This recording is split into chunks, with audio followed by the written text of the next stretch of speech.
Everyone, welcome to Netra IAS. WBCS 2024-এর notification কবে আসছে?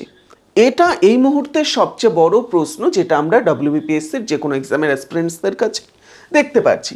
একই রকমভাবে আরও একটা সম্ভাবনা এই সময়ে দেখা যাচ্ছে, সেটা হচ্ছে ডব্লিউবিসিএসের যে প্রিলিমসের ডেট আছে, যেটা কিনা 15th of December already announce করেছে টেন্টেটিভ ডেট হিসেবে ডব্লিউবিপিএসসি, সেটা কি পাল্টাতে পারে? এই দুটো বিষয় নিয়ে আজকের এই সেশনে আমরা ডিটেলসে আলোচনা করব। সবচেয়ে প্রথমে আমাদের এই বিজ্ঞপ্তি ডব্লিউবিপিএসসির দ্বারা ডব্লিউবিসিএস 2024-এর কবে আসবে সেটা আমরা এই সেশনে প্রথমে অ্যাড্রেস করব। তো দেখো, আজ আমরা যখন এই সেশনটা নিয়ে থাকছি, আজ হচ্ছে স্যাটারডে 28শে সেপ্টেম্বর। তো সেই ক্ষেত্রে আমাদের এই যে 28 তারিখ সেপ্টেম্বরের আজ হলো শনিবার। আজকে এই এক্সাম এর নোটিফিকেশন আসেনি, বাকি থাকলো আগামীকাল 29 তারিখ, যেটা হলো রবিবার, সেদিনও আসবার কোনো সম্ভাবনা কিন্তু নেই। তাহলে আমাদের যেই ডেটটা থাকছে সেটা হচ্ছে এই 30 তারিখ থেকে 5 তারিখ পর্যন্ত। কেন আমাদের 30th সেপ্টেম্বর থেকে 5th of অক্টোবর? কেন এই সময়টা মাথায় রাখবে? এর মাঝেও আবার 2রা অক্টোবর আসছে, গান্ধী জয়ন্তী, যেদিন আবার অফ আছে। তো 2রা অক্টোবরও এখান থেকে সরিয়ে দাও। বাকি 1 তারিখ, 3 তারিখ, 4 তারিখ, 5 তারিখ এবং 30 তারিখ, এই যে 5খানা দিন আছে বা এই যে আমাদের দিনগুলো আছে, এইটুকু সময়ে আমাদের একটা কিন্তু উইন্ডো থাকছে, যেই সময়ে ডব্লিউবিপিএসসি তার নোটিফিকেশন নিয়ে আসতে পারে। অর্থাৎ এই সপ্তাহেই তার নোটিফিকেশন আসতে পারে। বাট প্রশ্ন হলো, আসবে কি?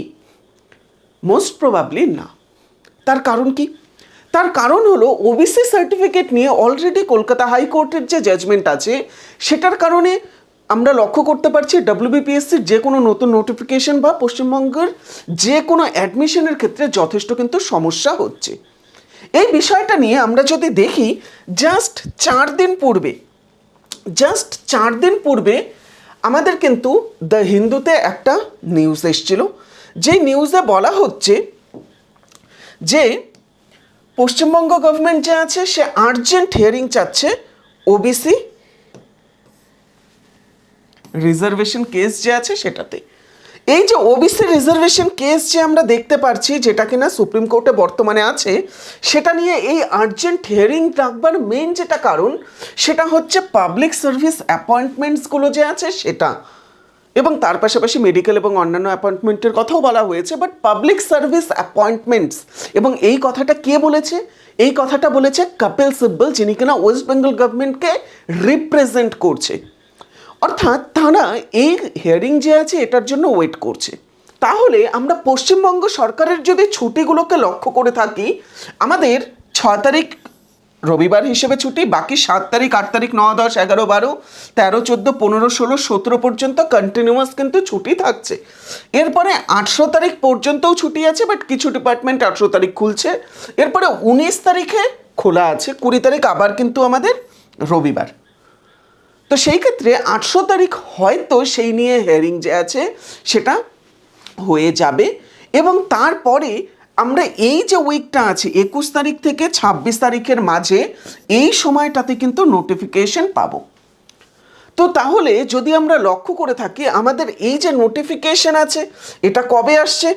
খুব সোজাভাবে যদি আমরা বলে থাকি, নোটিফিকেশন আসছে আমাদের 20th অক্টোবর থেকে 26th of অক্টোবর যে আছে, এই সময়টার মাঝে, এই যে সময়টা আছে এটার মাঝে আমাদের নোটিফিকেশন কিন্তু আসবে।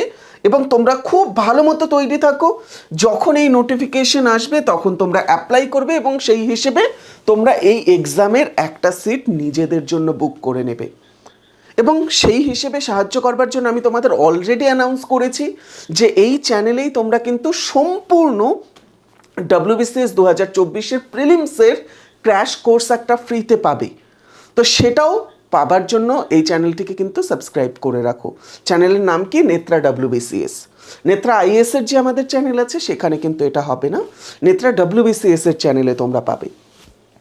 এবার আসছে আমাদের দ্বিতীয় যেটা প্রশ্ন, সেটা হলো আমাদের এক্সামের যে ডেট আছে সেটা হচ্ছে 15th of ডিসেম্বর। আমাদের এক্সাম কি আদৌ 15th ডিসেম্বরে হবে? কেন? কেননা আমরা যদি লক্ষ্য করে থাকি WBCSC যে আছে, West Bengal college service commission, তাদের সেট যে এক্সাম হয়ে থাকে, স্টেট এলিজিবিলিটি টেস্ট, সেটারও কিন্তু দিন এক্স্যাক্টলি ওই 15th ডিসেম্বর রাখা হয়েছে। বাট মোস্ট প্রবাবলি WBCSC এবং WBPSC তারা দুজন মিলে সেটাকে সর্ট আউট করে নেবে, এবং সম্ভবত WBPSC যেহেতু ডেটটা আগে অ্যানাউন্স করেছে, তাই WBPSCর অনুযায়ী 15th ডিসেম্বরেই কিন্তু এক্সামটা হয়তো হবে। বাট এই এক্সাম সেই ডেটে হবার জন্য আমাদের একটা জিনিস খুব বেশি রকমভাবে কিন্তু হওয়া প্রয়োজন। সেটা কি? সেটা হচ্ছে এই যে ডেট আছে, এই ডেটের মধ্যেই আমাদের ফর্ম ফিল আপটা কমপ্লিট হতে হবে। কেননা যদি আমাদের 20-21 তারিখ নাগাদও এটার ফর্ম ফিল আপ শুরু হয়ে থাকে, নোটিফিকেশন আসলে তার 1-2 দিন ধরতে পারো তুমি, 23-24 তারিখ নাগাদ শুরু হচ্ছে, তো পরের মাসের 20 তারিখের মধ্যে কিন্তু ফর্ম ফিল আপ কমপ্লিট হয়ে যাচ্ছে। তারপরে একটা কারেকশন উইন্ডো কিন্তু আমাদের 30 তারিখের মধ্যেই আসবে। হতে পারে কারেকশন উইন্ডো আরও খুব কম সময়ের জন্য, মাত্র 7 বা 6 দিনের জন্য দেওয়া হলো। তারপরে কিন্তু আমাদের এক্সামের জন্য আর মাত্র 20 দিন থাকছে। তো এই ডেটে কিন্তু আমাদের যদি আসে, তবু যথেষ্ট তাড়াহুড়ো করে, যেরকমভাবে মেন্স নিয়েছে সেরকম তাড়াহুড়ো করে আমাদের এক্সাম কন্ডাক্ট করতে হবে প্রিলিমসের। বাট যদি সেটা না হয়, এই উইক যদি পার করে যায়, তাহলে এটা শিওরলি ধরে নেবে এক্সাম এই ডেটে হচ্ছে না। যদি অক্টোবর নাগাদ যদি আমাদের ফর্ম ফিল আপ না হয়ে থাকে, তাহলে কোনোভাবে ডিসেম্বরে এক্সাম হবে না। অক্টোবরের যদি 21 তারিখ বা 22 তারিখ অনওয়ার্ডস ফর্ম ফিল আপ শুরু হয়, তাহলে এখানে হবার একটা যথেষ্ট সম্ভাবনা আছে। এবং যদি অবশ্যই অক্টোবরের ফার্স্ট উইকেই এসে যায় ফর্ম বা নোটিফিকেশন, তাহলে তো খুব সম্ভবত যেই ডেট আছে সেই ডেটেই হবে। ক্লিয়ার? আশা করছি এই সেশনের পরে তোমাদের এই বিষয়টিকে নিয়ে আর কোনো প্রশ্ন নেই। যদি থাকে অবশ্যই কমেন্ট সেকশন তোমাদের জন্যই। কমেন্টে তোমরা তোমাদের প্রশ্নকে জিজ্ঞেস করতে পারো, আমি সেগুলোর উত্তর দেওয়ার যথাসাধ্য চেষ্টা করব। ধন্যবাদ সকলকে। Have a good day head.